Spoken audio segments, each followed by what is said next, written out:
Go far back into our history, for it is the embodiment of our desire to be free. A spirit that has been kept burning by sacrifice.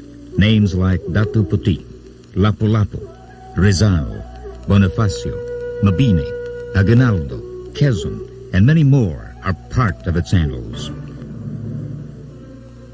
First, the Katipunan was born, followed by the anguished cry at Pugadlawin, and not long after, Aguinaldo led the rebel forces against Spain. Then the Americans. It is in this setting that the Department of National Defense had its evolution. Here is its remarkable story.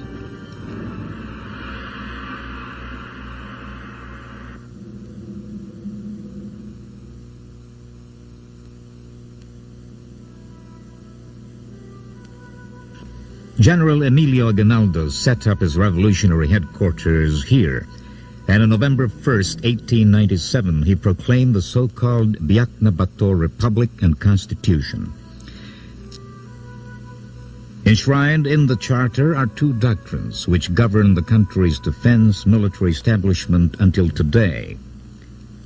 The principle of civilian supremacy over the military, and the laying down of the administrative structure of the defense military establishment through the creation of the Department of War. Both have been institutionalized until the present day. With Aguinaldo as president, Emiliano Riego de Dios became the first Secretary of War.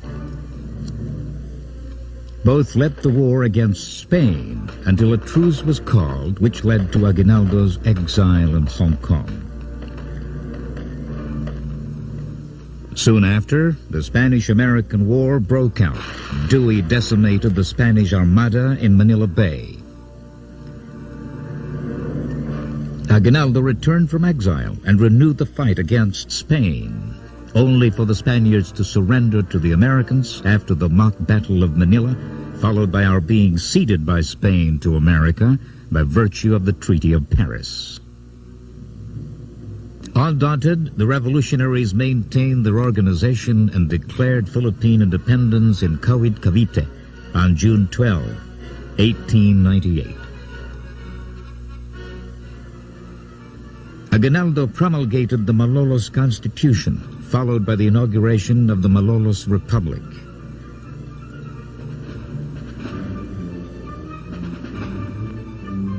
Baldomero Aguinaldo was appointed Secretary of War. This first Philippine Constitution reinforced the principle of civilian supremacy over the military. The President was named Commander-in-Chief of all military forces. A Department of Army and Navy was established. The military organization, which began with the appointment of Artemio Recarte as Captain General in 1897, was now firmly in place.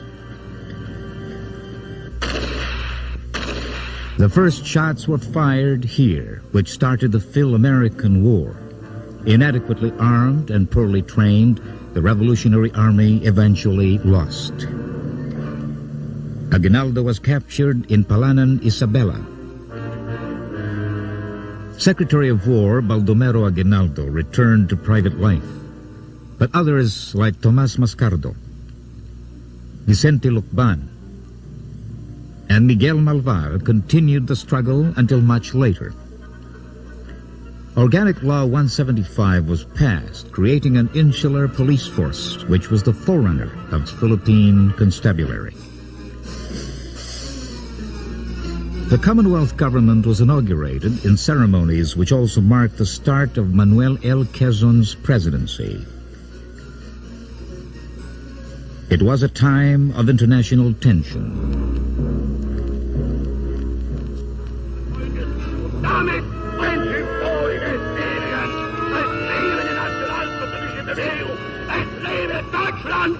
Germany was in resurgence and ready for war. Japan had already overrun Manchuria and later invaded China. The first priority of the new government was the defense of the islands. Barely a month after Quezon's inauguration, the Philippine Assembly passed Commonwealth Act No. 1, or the National Defense Act. It provided the framework for the modern-day defense establishment by calling for the formation of the armed forces into regular and reserve forces, with the President as Commander-in-Chief. Quezon activated the Philippine Army on January 11, 1936. Brigadier General Jose de los Reyes was named its first Chief of Staff. The same order made the Philippine Constabulary part of the Philippine Army. Shortly thereafter, the PC Officers School in Baguio, now the Philippine Military Academy, was created, and the Army Air Corps came into being. To hasten defense preparations, Quezon requested the services of retired General Douglas MacArthur as Field Marshal to formulate and implement the country's defenses. On November 1, 1939, Executive Order 230 came into effect, marking the formal birth of the Department of National Defense with 4 bureaus under it: the Philippine Army, the Bureau of Aeronautics, the Bureau of Coast and Geodetic Survey, and the Philippine Nautical School. District Senator Teofilo Sison was named the first Secretary of Defense. He served until July 4, 1941, when General Basilio Valdez took over. On July 26, 1941, the Philippine forces were combined with American units into the United States Armed Forces in the Far East, or USAFE. General MacArthur was given command of it. Preparations for war continued. Time was running short.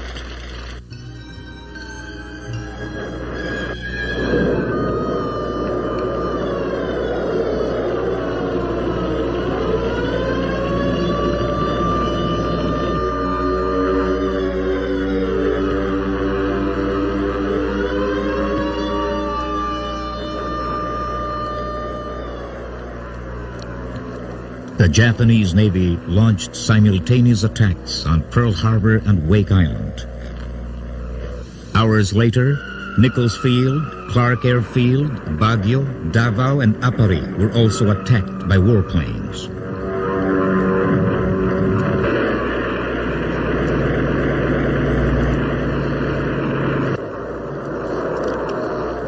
The United States declared war against Japan. The Allied defenders in the Philippines fought courageously, but were no match for the superior Japanese forces. MacArthur and Quezon moved to Corregidor. By January 2, 1942, the Japanese entered Manila. Quezon left for the United States with his family and several members of the cabinet, including Defense Secretary Basilio Valdez. Meanwhile, the war raged on.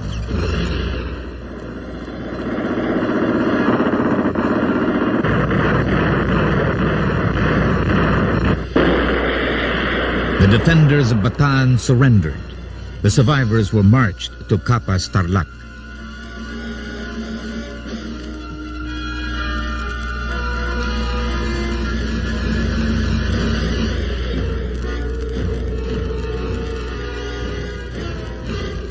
General Jonathan Wainwright surrendered Corregidor and the entire U.S. Armed Forces in the Philippines.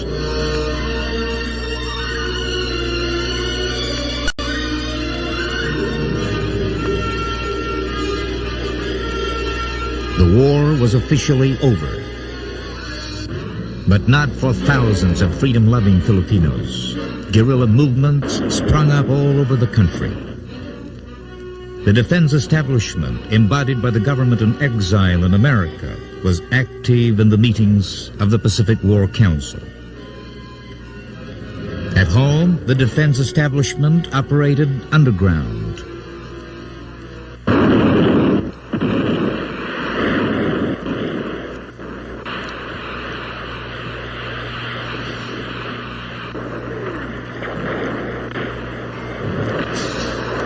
waters of Leyte Gulf erupted with the invasion of American forces.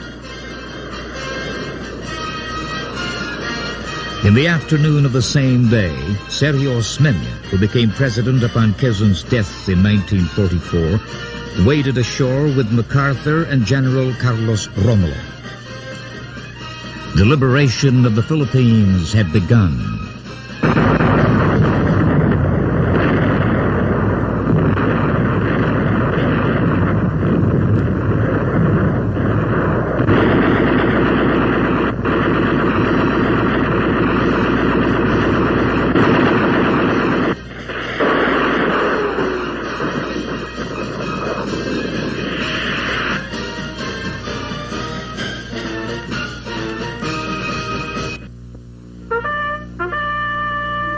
General MacArthur relinquished power to the Commonwealth government.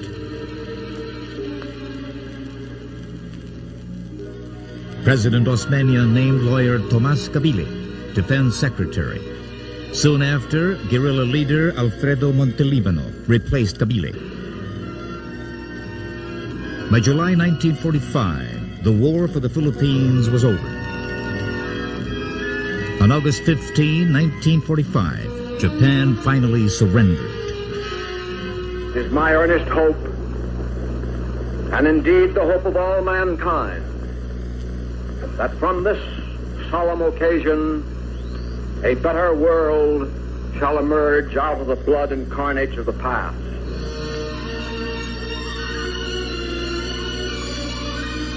On April 23, 1946, Manuel Rojas was elected president. The war years had left the country in ruins. Infrastructure was non-existent. Jobs were few, and food was scarce. It was the perfect climate for discontent and rebellion. Defense Secretary Ruperto Cangleon realized that his department would have to deal with lawlessness, as well as a growing communist insurgency.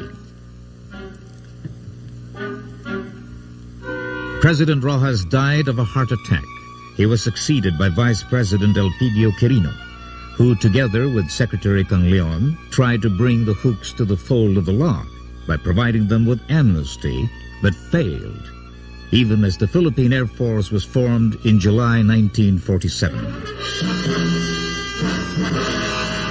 The times called for extraordinary measures.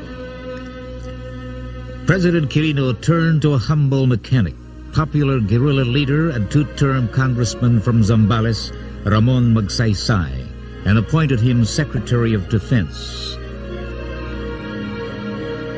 The immediate concern that preoccupied Magsaysay was the burgeoning Huk Rebellion, even as the Department of Defense sent a combat battalion to South Korea, in keeping with the country's commitment to the United Nations. Magsaysay lost no time in whipping the armed forces into shape and spearheading the government's adoption of a comprehensive anti-insurgency strategy. Huk surrenderees were given amnesty and land under the EDCOR program. 2 executive orders were issued in succession to make the armed forces more effective as a fighting force. Order 308 initially split the armed forces into 5 major commands. Subsequently, Executive Order 389 finally regrouped the armed forces into 4 major services: Army, Navy, Air Force, and Constabulary, which was removed from the supervision of the Secretary of Interior and placed under the Department of National Defense. The same order created several other positions in the armed forces to further improve its structure. At the field level, the famed battalion combat teams and the legendary Scout Rangers were formed. Naval Special Operations projects, jointly funded by the public and private sectors, were launched successfully. Party Chairman Jose Lava and the entire leadership of the Partido Comunista ng Pilipinas fell into government hands. In 1951, Party Secretary Guillermo Capadocia was killed in Panay. Mariano Balgos, commander of Huk forces in Bicol, was slain. The government was winning the war. Magsaysay became a national hero. A clamor arose for him to run as president. On February 21, 1953, Magsaysay quit the Quirino cabinet and was succeeded by Manila Judge Oscar Castelo as defense chief. Magsaysay, with running mate Carlos Garcia, became president by a landslide. Forthwith, he held the defense post concurrently for 5 months until he appointed Judge Sotero Cabahug to the position.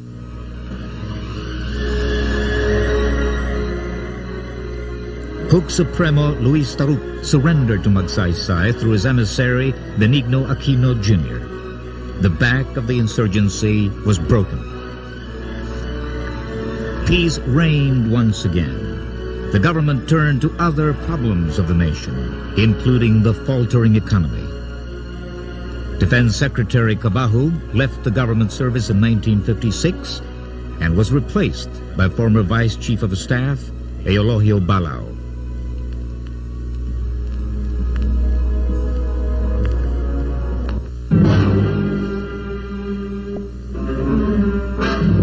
Tragedy struck. The presidential plane, returning from Cebu to Manila, crashed, claiming the life of Magsaysay.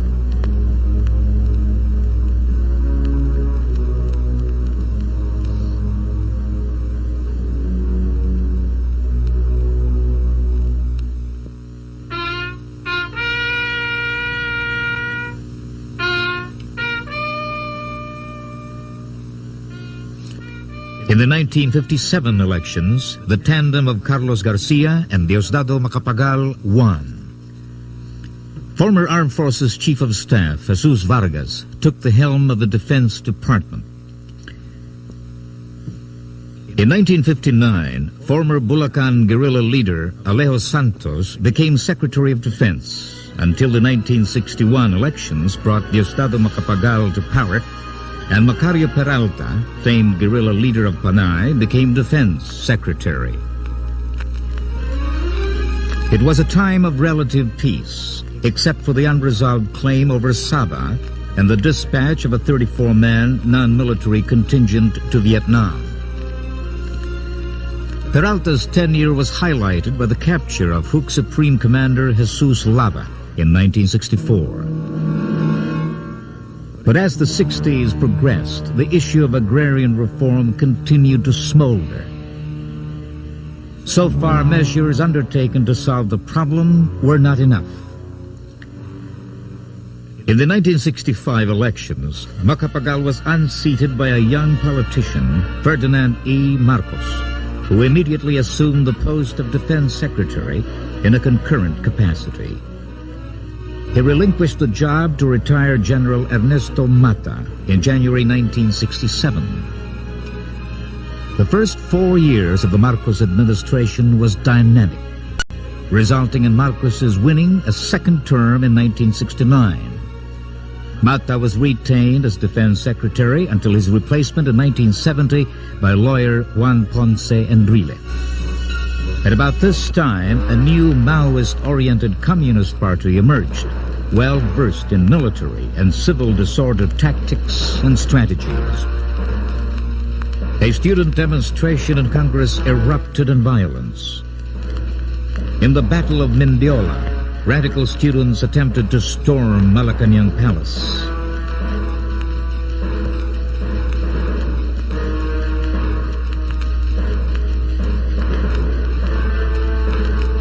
The escalation of violence peaked with the bombing of the Liberal Party rally in Plaza Miranda in 1971.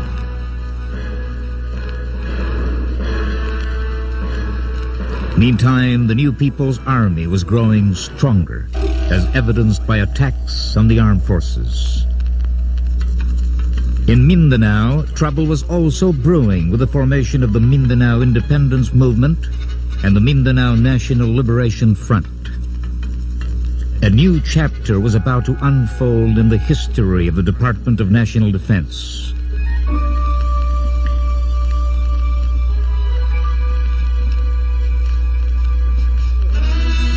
I have proclaimed martial law in accordance with the powers vested in the President by the Constitution of the Philippines.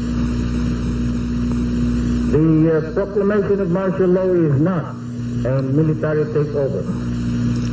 President Marcos suddenly issued Proclamation 1081 by invoking Article 7, Section 10 of the Constitution, which vests the President the authority to declare martial law if there is a clear and imminent threat to national security. He may suspend the privileges of the writ of habeas corpus or place the Philippines or any part thereof under martial law.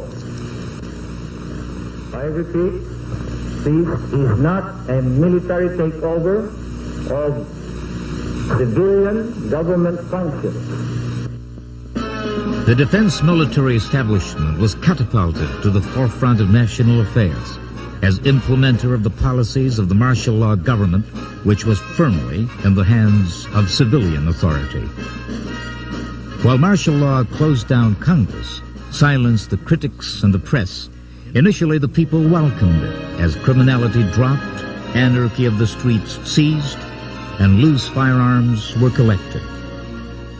The government embarked on a development program in which the Defense Department played a significant role.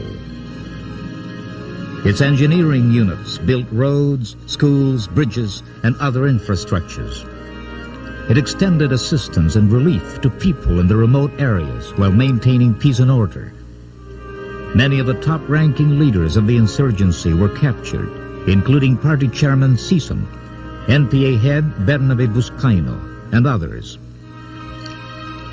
The department was expanded to include a total of 10 bureaus. The additions were the Government Arsenal, OCD, PBAO, NDCP, RCNDD, INP, Napolcom, and Pag-asa. A new constitution was enacted in 1973, which changed the form of government into a modified parliamentary system. The nation's police and firefighting units were integrated into a national police under the constabulary chief as Director General. The Constitution also mandated that civilian authority shall at all times be supreme over the military. But as time passed, the once benign martial law regime obviously became an instrument for one man to hold on to power indefinitely. Decay started to set in. The setting provided fertile ground for the insurgency to gain momentum. The government had to fight on two fronts simultaneously, the Muslim insurgency in the south and the communist movement elsewhere. As if these were not enough, a rift developed within the defense military establishment between those who wanted the status quo and those who called for change. These were especially trying times for the Department of National Defense. Senator Benigno Aquino Jr., leader of the opposition, arrived at the Manila International Airport. Minutes after landing, he was assassinated as he left the plane.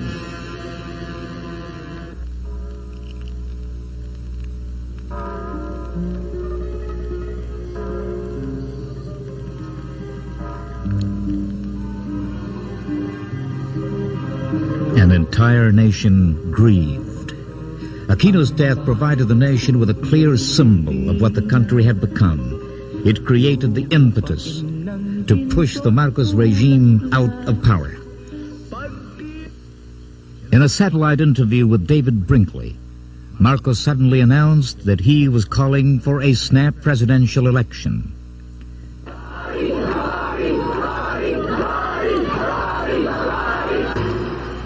The opposition parties united and fielded Corazon Aquino for president and Salvador Laurel for vice president.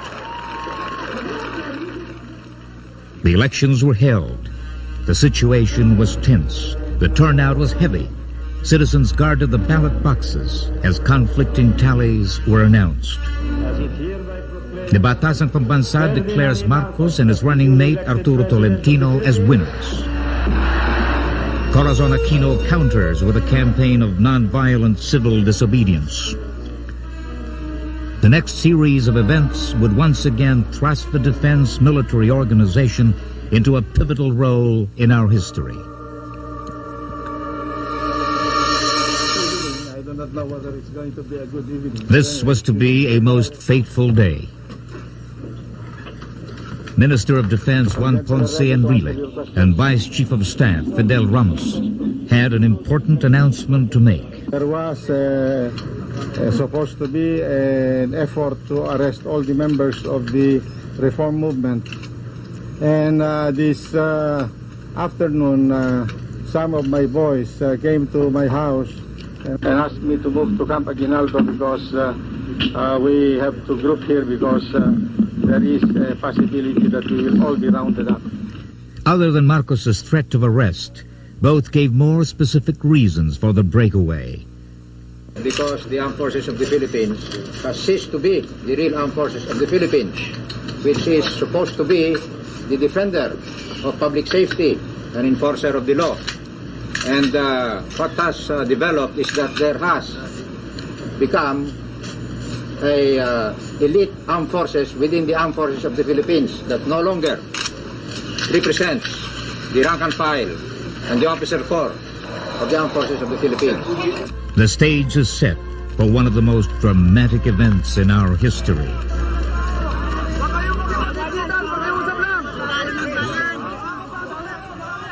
Within minutes, people began to mass around Camp Aguinaldo in support of Ramos and Enrile.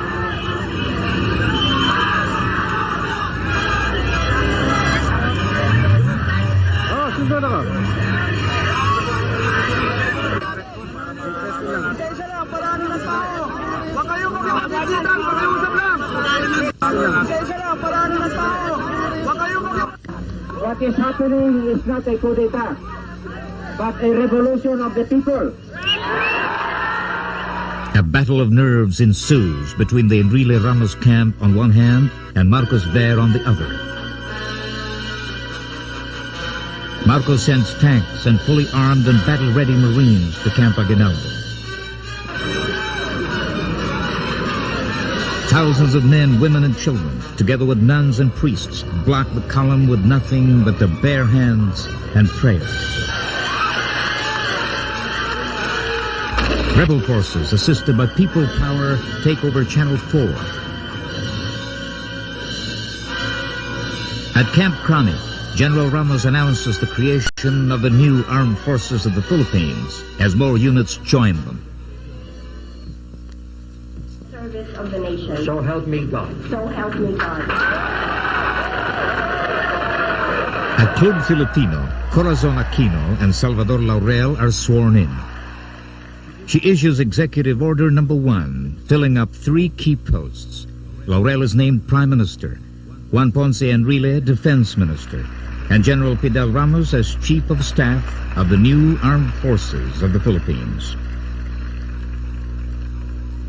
At Malacanang, Marcos, with his family and a crowd of cheering loyalists, takes his oath of office.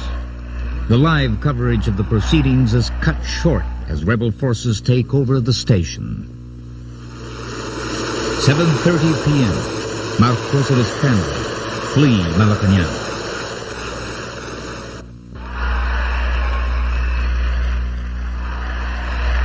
The people enter Malacanang Palace.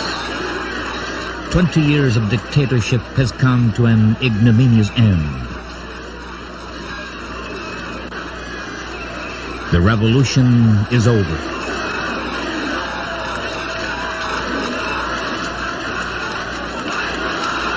The defense establishment has redeemed itself.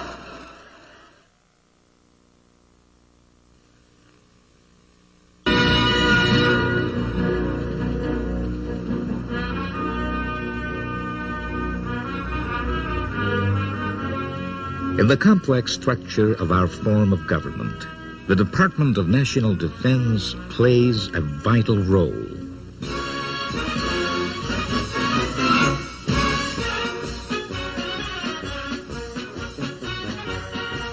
On its shoulders rests the responsibility of ensuring the protection of the state and the nation against any threat to our security.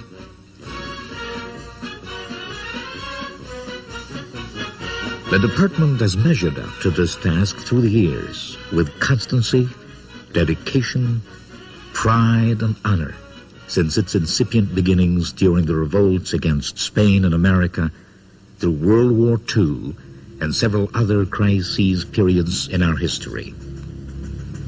From simple operations in the late 1930s, it has evolved into a highly sophisticated and efficient machinery, manned by committed men and women, continuing a tradition of distinguished service to the country.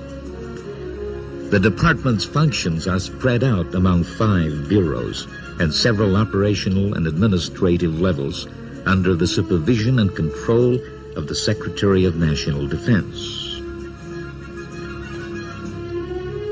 These functions are broadly defined as protection of the Republic from external and internal threats, direction, planning, and supervision of the National Defense Program, maintenance of law and order throughout the country, supervision over its 5 bureaus, namely Office of Civil Defense, Philippine Veterans Affairs Office, National Defense College of the Philippines, Arsenal, and the Armed Forces of the Philippines. The Secretary of National Defense is a civilian nominated by and reports directly to the President. His appointment is approved by the Commission on Appointments. The Secretary's primary task, with the assistance of the Undersecretaries and an executive staff, includes the formulation of national defense policies and plans for translation into programs and projects to be implemented by the bureaus under it. The area of responsibility of each Undersecretary is carefully defined to ensure efficient operations. This means dividing the workload in accordance with the dictates of sound management and the individual talents of each.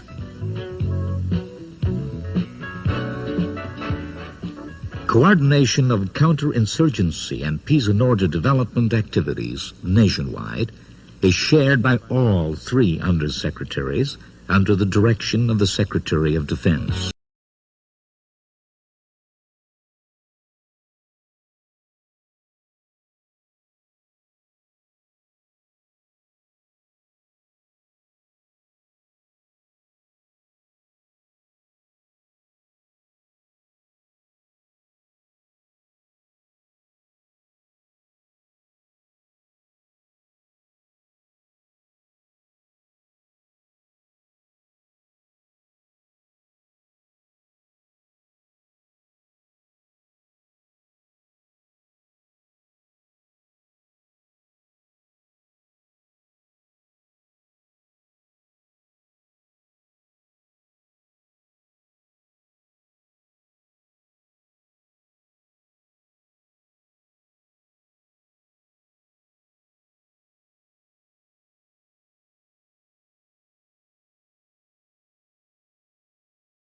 Center, a vast organization dedicated to the provision of the best medical and dental care and services for all veterans.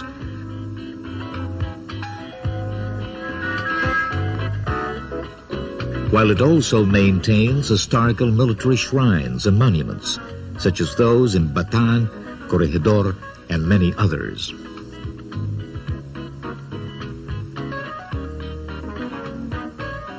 The National Defense College of the Philippines seeks out potential leaders from the private, government, and military sectors and provides them with knowledge and understanding in the complex requirements of a nation's defense.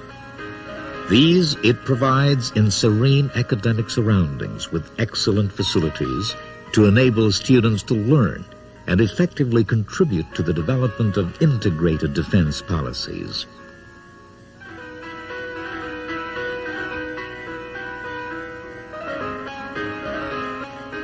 Self-reliance in armaments is a key element in our defense policy.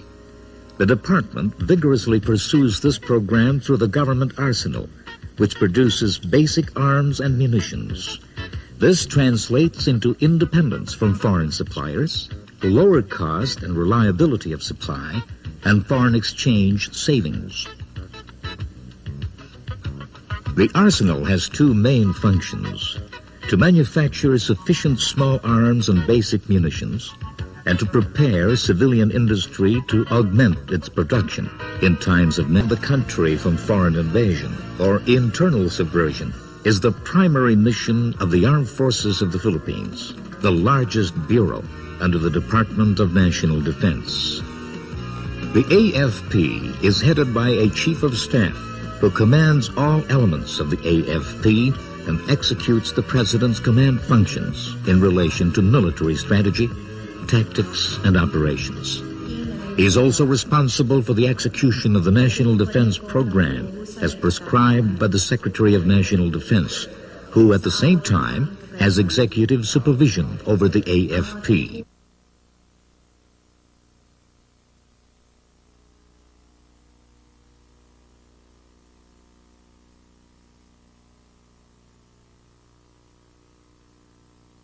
To effectively accomplish its mission, the Armed Forces is divided into General Headquarters, three major services, namely Army, Air Force, and Navy. 4 area commands: Northern Command, Western Command, Visayas Command, and Southern Command. Several AFP-wide support units covering a wide variety of functions, from administration to medical services, training and education, civil relations, finance, communications, housing, and even presidential security.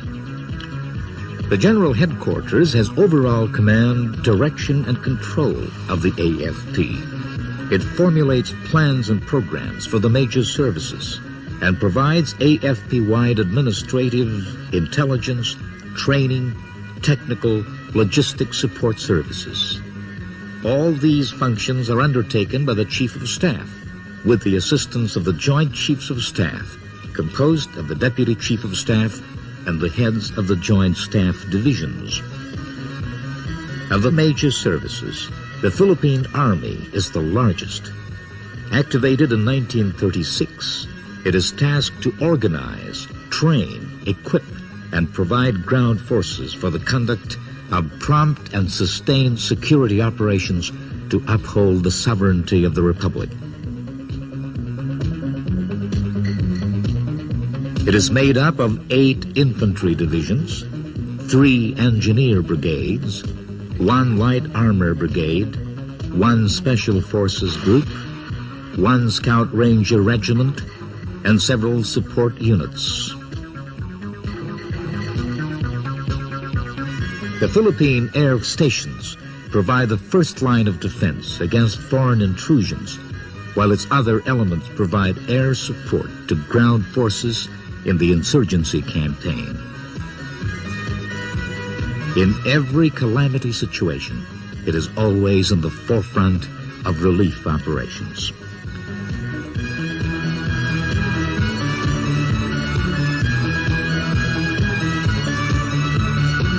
The formidable task of protecting the coastline and territorial waters of our country, which is made up of more than 7,000 islands, primarily belongs to the Philippine Navy. The Navy has 2 main units: the fleet, which equips, operates, and maintains ships and aircraft for seaborne operations, and the Marines, made up of troops and equipment for amphibious warfare. In addition, it has 6 naval districts and several Navy-wide support and separate commands, such as the Construction Brigade, or CBs, and the Training Command.